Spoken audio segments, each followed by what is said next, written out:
Welcome to Chillin' 101. We hope this video helps. You start by cleaning both roller and scalp. This prevents infection and improves product uptake. Once done, set the depth between 0, 5, and 1. 5 millimeters based on sensitivity, so you get mechanical stimulation without damage.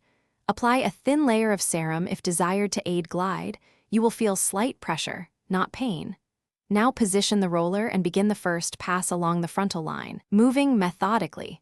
This first actionable step creates microchannels that trigger healing and product absorption.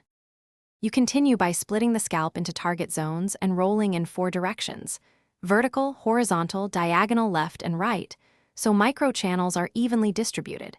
Make about 6 to 8 passes per inch, keeping strokes slow and deliberate. This ensures consistent coverage and reduces tugging. Between zones, wipe the roller and inspect the skin. If you see excessive redness or bleeding, ease off and reduce depth next time. This detailed execution balances stimulation with safety, helping follicles respond without overdoing it. You finish by applying a soothing, non-irritating serum to support recovery and close microchannels.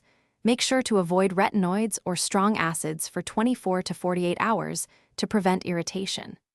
Clean the roller thoroughly with 70% alcohol and let it air dry before storing it in its case to prevent contamination.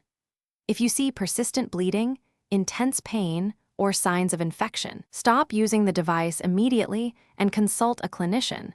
This single troubleshooting step protects your scalp and guides safe continuation. Thanks for watching.